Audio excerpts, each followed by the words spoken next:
Hi everyone, welcome back to another art school vlog. If you didn't catch last week's video, we started rendering this painting here. And like I said in that video, I may have went a little bit too far in terms of details, but that is just the beginning, honestly, because we are going ham on the details in this video today. So I get prepared, I put on my gloves, and we're gonna start rendering this nose. And guys, let me tell you, this nose, I don't know what it was, but I don't think the reference had the best lighting to communicate the form very well. Everything was quite soft, and when everything is quite soft in a reference image, it makes it harder to paint because you kind of gotta make up a lot of the stuff to make sure that the form and structure is still there.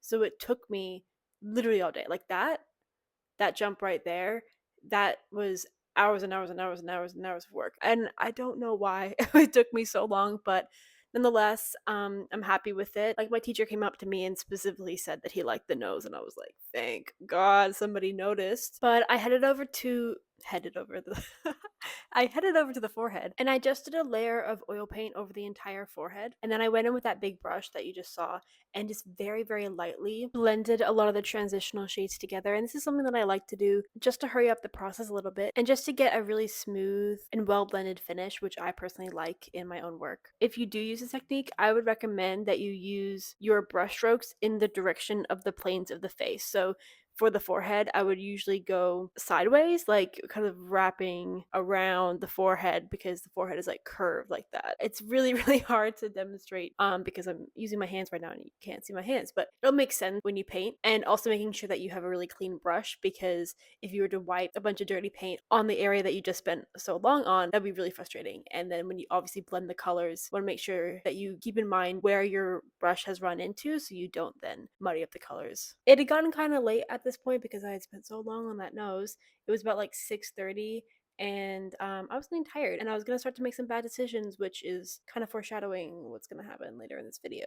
Wink, wink. But that's kind of where I got up to. I put a good base layer down on the chin. Other than me spending forever on the nose, I was pretty happy with the work that I put in today. So I went home for the evening, and now we're back. And the plan today was to add some more details to the eye. Yeah, I know, add more details to the eye. If you saw last week's video, you're like probably like, why are you adding more details? But I just wanted to enhance some of the saturation that I felt was lacking, especially in the iris area and in some of the shadows. Shadows are usually very saturated, so I just wanted to enhance that a little bit because it had dried at this point. And now we're also getting to eyelashes, which is a detail that I actually think I do need. And like I said in last week's video, I know I keep mentioning last week's video, there's a lot of things I said in last week's video that are relevant in this video, but like I said in last week's video, this reference was taken in sunlight, and so the sunlight is illuminating so many details on her face, including all of these eyelashes. And I never really go into too much detail with the eyelashes, mainly because it's really easy to screw it up. If you see my other paintings, you might notice that I don't put too much detail into eyelashes. Like this one, I very much suggest eyelashes. I also find that if you don't do eyelashes perfectly, like really perfectly, it can look kind of out of place, like the eyelashes kind of look stuck on. And so my process was to go in with really light brown. I didn't even include it because you couldn't even see it, but a really light brown like stroke, and then go slightly darker, but don't like match the darker brown up to the lighter brown. So there's sort of this ombre, because as the hair goes up, the light is hitting the tip of the hair and making that lighter than the root of the hair that's connected to the eye. So these eyelashes are pointing directly to where the sun is, and so there's going to be this kind of ombre effect that's heading down the strand of the hair, and obviously as it tucks underneath the eyelid, it's going to be more in shadow and it's going to be darker. And if you saw before, I was like even stamping my thumb or a paper towel so that the eyelashes are not too dark and it looks blended with the skin, because the issue that I've always had with eyelashes is that I go in way too dark and it doesn't look part of the body. And after many hours of tiny little brushstroke after tiny little brushstroke, I finally got to a point where I was happy with it and added, as you can see, those highlights that the sun is making onto the skin. I added to her eye, and I thought they were really, really pretty. I had a lot of fun with that. Because I had adjusted some of the colors in the eye and added all this detail, I then needed to look at the areas surrounding the eye and then reorganize some of the colors in the cheek area and the jawline area. And then I start to plan out some of the details that I'm gonna add. And then this moment right here, that moment was the worst mistake I ever made in my entire life. I'm just joking, I'm being pretty dramatic, but it was a bad decision. I regret it a lot. You can see on the reference photo next to me, there are all those like tiny little pores things that are happening because of the sun. Because I had put so much detail in the eye, I keep saying that, I'm sorry I keep repeating myself, but because I had put so much detail in the eye, I then felt like I needed to replicate the same amount of detail with the rest of the face. So every pore, I felt like I needed to paint because I had painted every pore that's on the eye, which I never painted every pore before because that's just like, that's insane. And because I don't think I'm skilled enough to paint every pore. I know that's possible and some incredible artists can do it, but I just can't do that. Like, I can't do that. And my process was pretty much add all this detail and then blend it and like stipple it in with this brush or with my finger and then paint over that again and then just do that process again and again and again. And spoiler alert, I paint over it. I don't end up keeping it just because I couldn't communicate it effectively. I was trying to simplify it and generalize it, but you really just can't with these things. So kudos to those artists that can draw out every single speck. But this is the result that I got. You can see why I painted over it just because it's not believable. But we're just gonna take a break from that and move on to a different area. And I want to work on the lips just to communicate some of the form more and bring out those colors that you can see in the reference, these beautiful bright pinks. I don't fully render out the lips. It's just as a base for next video.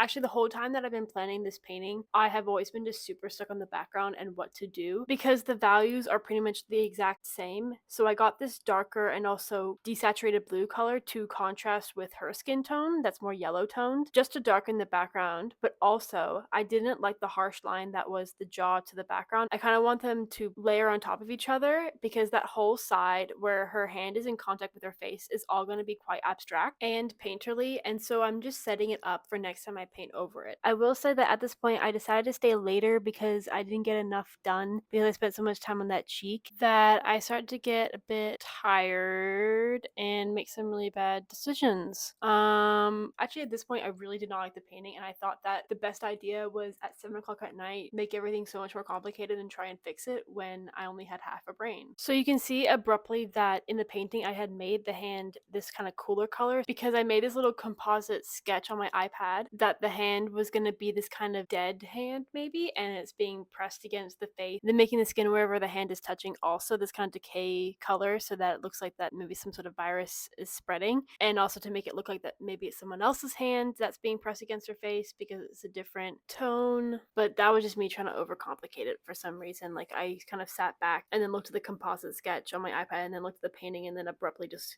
grabbed this sort of bluish color and added it everywhere just because I wanted to do something so that I liked it, but it just made it super complicated and it's not necessary, and I've learned not to make big decisions when it's late at night. But let me know what you think of this painting at this stage so far because I'm genuinely curious because I feel like I don't have an unbiased opinion anymore. But I was being somewhat logical because I decided to replicate the shoulder shape at the top of the forearm there to kind of lead your eye towards the abstracted area because I'm trying to add some abstract skill sets to my tool belt because I only really have realistic skills because that's really all I practice. But guys, this is the painting at the end of the day. I'm not gonna be too negative, but there are a few things that stand out, such as I haven't painted over that cheek area yet, and that gray hand is gonna go. And also the background, I need to darken up and add a few more transparent washes just so it's as dark as the hair. I'm really gonna have to press on the gas for these last few weeks to finish this painting before mid-years, but that is the end of the video, guys. Thank you so much for watching. Here's the moon to end this video on a little bit more of a positive note, but a lot of ups and downs, but I'm so happy that you guys stay along for the ride, and I will see you next week. Bye!